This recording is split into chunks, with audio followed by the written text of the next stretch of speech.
And we're back here on the show, and we've got Hildegard joining us, you're the one who started all this, aren't you? It's all my fault, Hugh. It's all your fault. That's what I'm really trying to get at here. I have broad shoulders, as you can see. I'm cool with it. Thanks for having me. And boy, I mean, I've known you because we just reconnected in the last year, right? It was really in the last year, but I knew you about 15 years ago. It's really funny because I didn't recognize you, and you remembered being in my kitchen somewhere at the bottom of Birchmount in 1996 or something? Yeah, 1995, something. Yeah, that's right. I remember, and it's great that we've reconnected. And actually, Ravel was just saying how fascinating you were. So maybe, because I know you guys have been chatting over there in the other room, but what's going on, Hildegard? I mean, I knew you were fascinating, but maybe you told her something that I don't know yet about. Well, I'm at a stage where the butterfly is now stretching its wings and goes out there and flies. I've gone through 25 years of listening to my inner wisdom to raise 4 children who are now all wonderful beings and on their own.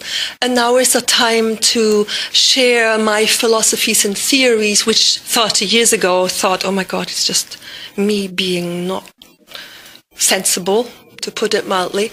And it turned out that during some really serious health challenges, life challenges, I was forced to listen within. And at the time, nothing really kept me going other than, 3 little kids under 5 or 6 at the time.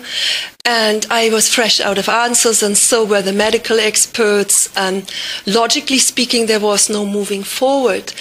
And now I look back, my eldest is 28, and I've seen them not graduate just from kindergarten, but also from university, 2 of them, and the others are still in school. That is just not a theory. It seems to be cosmic law that I tapped into. And as a student is ready, the teachers show up, as we are all aware of now. And I feel now comes a time for me to share my theory, maybe part of my story, to really bring about that knowingness that I had a glimpse of, already 25 years ago, that we are not physical beings. We are energetic construct, non-local fields of information simultaneously existing on different dimensions. Now the cue is, how can I tune in? And it so happened that I went back to study and did broadcast journalism studies in my 40s, and kicking and screaming, really, I'm thinking, are you insane? Your first kid is going to university. Why do you go back to school? You ought to be doing something else. And it turned out that I needed to learn more about the concept of frequency. And anyone like you here in broadcasting, radio, television knows that you can only be on one channel all the time, one channel at a time. That channel is all you need. That channel, exactly.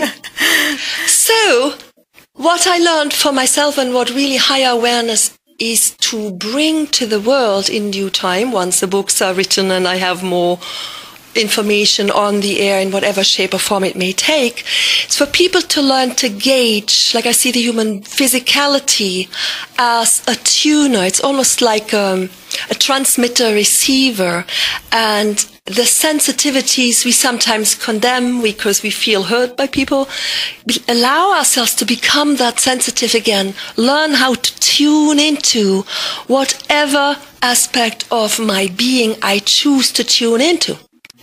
Creative people, poets, artists, musicians know there is this zone where suddenly I can't feel my hands on my accordion or on, the little pads on my saxophone or whatever. And you're just in this zone. It seems to all happen without you.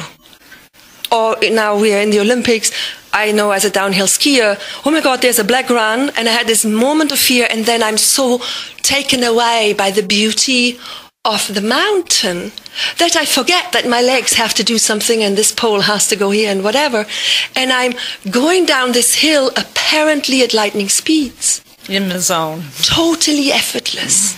And life can be like that. And I feel so humbled and appreciative of being here today because this show came together how effortlessly, I have no idea. I just happen to know these people. They're all my friends. I got invited to maybe get involved in this unification event on March the 30th. And I said, yeah, sure, I would love to.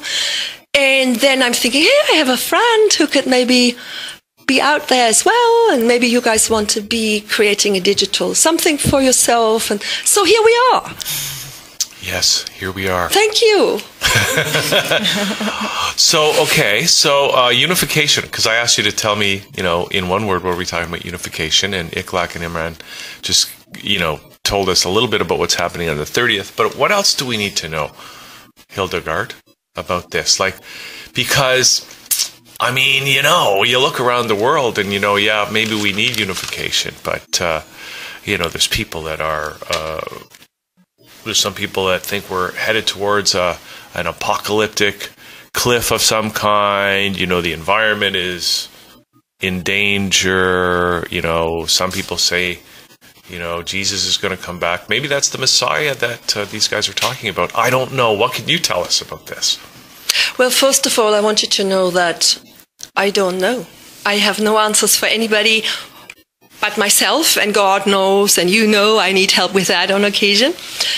But my perspective of it is that we are entering a totally different era, cosmic era of the order of Aquarius. Like we have somebody here talks about the Aquarian era. Mm-hmm. So if I'm looking at the big cosmic picture of things, maybe in the Piscean age, 20-some thousand years ago, it was all about looking for a leader out there. And we need to find a leader, and we need to be taught by the leader. My sense of what I've experienced the last 25 years is that maybe we're entering an era where we have to look at each other more as part of this big universal cosmic soup. Our planet is a part of it, and it has a certain position in the cosmos where it behooves each and everybody on their own terms to look within, if we chose to do that. Mm-hmm. Because I think planet Earth is a free will zone, right? So if I'm ready and I wave my hand and I said, look, I can't cope with this because this is how I got onto this path. It was not because I'm super brilliant. It was because I was fresh out of answers, and I said, well, if there is a God, now would be a bloody good time to show yourself, because I have 3 kids, no health, no money. The doctor is telling me next time I hit the pavement with my head, I might be dead. And then when the student is ready, the teacher shows up. Now, the way the teacher showed up for me, the student, might be entirely different than for everybody else. However, I believe the mess we are in, or the mess I was in 20 years ago, is perfect. It was ideal for me to question self, to stop, go within, humble myself down a little, chip away at the big ego of me knowing it all. And then from a higher dimension, maybe there is some sort of a main switchboard somewhere when somebody is really willing to learn. Lights go on and the invisible hand reaches down to you. And we all know about these coincidental encounters when people show up and you're going, oh, I can't believe I'm meeting you. Like you and I on Bay Street, that December evening, I'm going, you know me. Yeah, my kids were in diapers. I know. That's where we met. I forget how we met on that December. But. That was somebody invited me to be a guest. This lady was on the show. That was a show with Frida, who does the 31st of December peace meditation down Tamara. on Kings. Tamara Penn was on. Yeah. And I was invited by somebody to be a guest. Oh, yeah, that's how it was. And you just walked in and I go, oh, there's Hildegard. And he knew everything about me, and I'm going, excuse me? I call those synchro destinies. Is it? Yeah, and I think this is how the universe shows us with a very big smack over the head. Hello, follow this. There is energy there. And I think that's how we can solve our personal issues as a community. And then globally, we can make that massive difference simply by choosing to think about what's seemingly so bad out there differently, and then according to our means make a contribution to bring about transformation. That's, I see, my responsibility. We change our inner world, and the outer world will therefore reflect that. Absolutely. But again, I'm not saying that this is truth. This is just my perspective from where I'm sitting today. Tomorrow I might see it entirely different. Okay, now Hildegard, we don't have a lot of time left because we've got Catalina coming on from the White Brotherhood of the Aquarian Order. Mm-hmm. We've got Linda Tayabji coming on from the Knowledge Book. Mm-hmm. And we've got Crazy Glue and Captain Fox coming on the show a little bit later. But what else what else do you need to tell us today? What else do we need to cover with you here what today? I'd like to say is the most important thing for all of us, I think, doesn't matter who we think we are in society, is to really listen within. Yes, the logic is important, but logical mind alone is not sufficient to deal with the challenges we are facing. Mm-hmm. As an individual, community, globally, we have to access different aspects of who we are, our human software, if you wanted to call it that way. Jagi Vasudev is a beautiful mystic from I think it's Tamil, from Southeast India. And he calls this process that he does with people inner engineering.